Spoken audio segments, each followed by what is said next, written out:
What is good, Ninja? OG over here from Player Essence, and welcome to another Nintendo Switch and gaming news video. Probably noticed that I put up a few posters here, guys. Just bear with me. I'm getting some final details done for as far as what I'm going to do with the room here, because I know a lot of you guys have been asking about, hey, I thought you said you're going to put up posters, and I thought you were going to do this. So yeah, guys, just be a little bit more patient, still finalizing the plans and everything. And when I can share with you guys, definitely I'll let you guys know, but it's definitely going to be pretty cool. So bear in mind, this is just temporary for right now, but I do like these posters though, so that's why I put them up. So anyway, with that out of the way, let's go ahead and get right into today's news. So there is a rumor going around that Atlus is working on a follow-up to a popular PS3 title, and the announcement is seemingly due for the end of 2017. So is it Ryokuta 2089, who is usually the first to speak on the contents of the new issues of Weekly Famitsu and Dengeki PlayStation, is reporting that he has heard that Atlus is working on a follow-up to a popular title from the PlayStation 3 era, Gematsu. Right, so this is coming from Gematsu, and this is the first place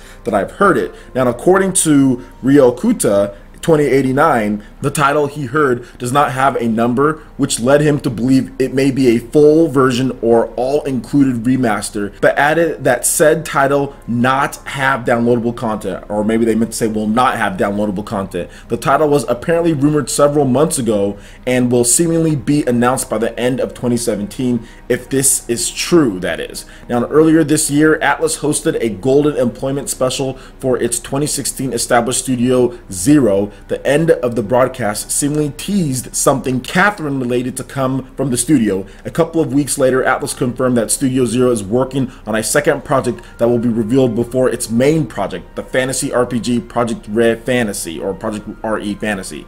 That being said, it is very possible that Ryokuta 2089 is talking about the Catherine remaster or follow-up. So for those who don't know, Catherine was a very interesting game in the PlayStation 3 7th generation era, where you played a dude that was kind of crossed between, you know, one girl and then the other girl, you know, and then the side girl on the side, and whether he wanted to settle down with his normal girlfriend or be with this attractive blonde Catherine. So the only thing is, like, it doesn't really play out like that. Like, you play out like in his nightmares or his dreams or whatever, and like it's a puzzle game. You have to like climb puzzles and get to the top, and there's obstacles in your way, and there's like a whole speed running community. It's a very different, very unique. It's story driven as well. As far as with the cutscenes and everything, it's a very different type of game, and I think it would be kind of cool if they remastered it, if this is to be correct. Now, we still don't know. Obviously, it's a rumor, so please take it with a grain of salt at this point, but you never know what's going to happen.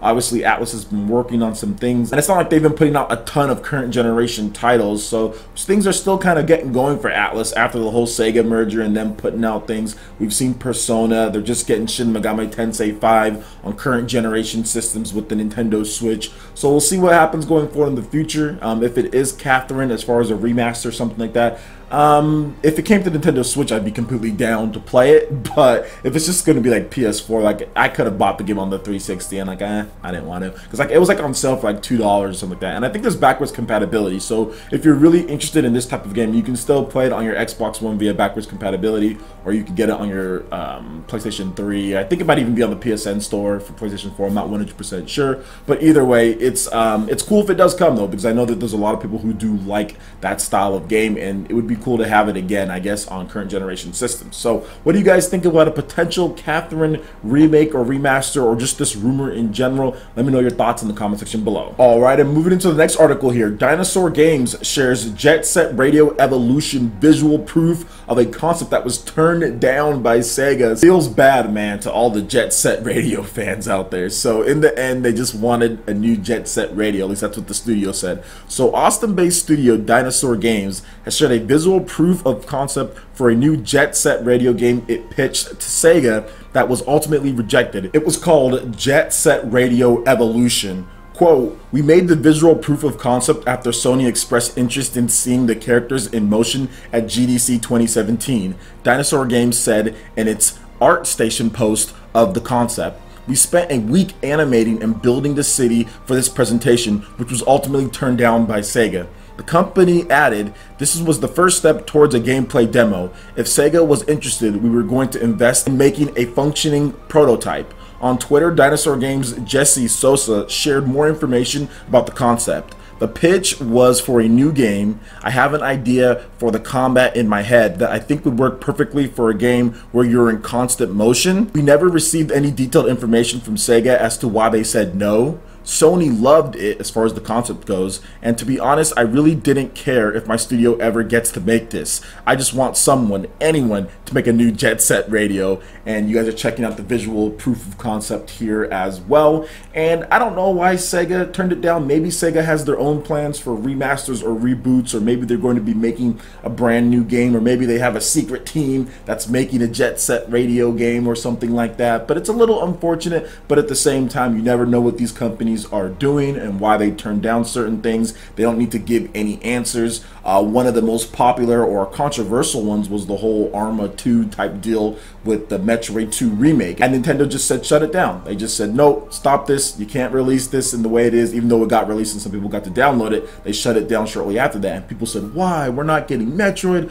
blah blah blah. And then like the following year, Nintendo released as far as Metroid Samus Returns, and then also another Metroid game, which was Metroid Samus Returns was a remake of the game that this person, as far as a fan project, was remaking, you know. So that's the whole thing. You never know what they're going to do. It can be announced at any time, pretty much any year. So that's why these companies do these things. It kind of sucks because Jet Set Radio fans have been waiting for a very long time, just like Metroid fans have been waiting, and it would be cool if they were able to go through with this concept. But like I said, maybe they have their own plans as far as what they want to do with Jet Set Radio, and we're just going to have to wait a little bit longer. Maybe it gets announced in 2018. You never know with these type of things. I was never the biggest fan of Jet Set Radio, even though I played it on the Dreamcast back in the day. I just didn't like it as much as everyone else did. But I do think that it's a pretty cool franchise, and a lot of people have had fun with it in the past. So if it was able to come back, that would be great. So what do you guys think about this whole Dinosaur Games Jet Set Radio Evolution visual proof of concept and being turned down by Sega? Let me know your thoughts in the comment section below. Alright, and moving into the last article here, ARMS version 5.0 will be out by the end of the year, and it's adding a brand new fighter. So Nintendo has revealed that ARMS is getting one more update for 2017. When version 5.0.0 releases, yet another new fighter will be added. We also have a teaser trailer as well that I might or might not be playing based on the whole copyright type of deal, but either way, I'll have a link to it in the description below so you guys can check her out. This might be like the counterpart, like the female champion of the whole ARMS arena. That's what I'm thinking. Just because of the trailer they showed off, they show Max Brass laughing like ha ha ha, and then she just comes in, swoops in, and knocks this dude out. So I'm thinking that she is that type of character, you know, the former women's champion or something like that, or she beats him, or she kind of stopped his run. I'm not really sure what they're gonna do with her, but either way, she looks menacing. She looks like she's gonna be a force to deal with, and I can't believe how much content that they've released for ARMS and kind of the way that they've shaped the game up since it launched. I mean, I bought ARMS and I was like, I went into this like pretty much with a clean slate. Obviously, I hadn't played the game beforehand at any press shows or events, and I bought it and I had a blast with it. I played a lot. I made his Twintel, but I haven't been playing recently, and I haven't played in a while actually. Like, I haven't played the game in so long, just because there's been so many other games to cover and so much Nintendo news for 2017. Just haven't had as much time, and right now I'm fully head into Xenoblade Chronicles 2, but I'm definitely going to get back into ARMS at some point. I know I am. There's just too much good content in this game to not come back, and all of it has been free for 2017 in terms of that goes. So if you're someone who's been playing ARMS, you've been getting great content, you've been getting updates, the badge system, new ARMS. There's been so many great things Nintendo has done with this. I think this is definitely going to be a franchise for Nintendo going forward, considering how well it's done in the fighting genre as far as the game sales go. It's pretty good, and they've been putting out a lot of content that people are happy with. So what do you guys think about ARMS version 5.0 in addition to this brand new female fighting character? Let me know your thoughts in the comment section below. Alright, Ninja, that wraps it up for this video here. Go ahead and check out the links in the description below. We've got Facebook, we've got Twitter. Go ahead and give us a like and a follow on our social media. Really helps us spread the content of Player Essence across the interwebs in addition to YouTube. Also, make sure you check out our Patreon and YouTube live gaming page and consider supporting Player Essence. When you do so, it gets you access to all sorts of cool benefits, perks, rewards, and emotes via YouTube sponsorship. So check out the link in the description below and consider supporting Player Essence right here on YouTube. Hit that like button if you did like this video. Lets me know you guys want more content like this going forward in the future. And subscribe to Player Essence for the latest RPG, Japanese, and Nintendo gaming news. Thank you so much for watching. We'll catch you, Ninja, for the next video. Peace.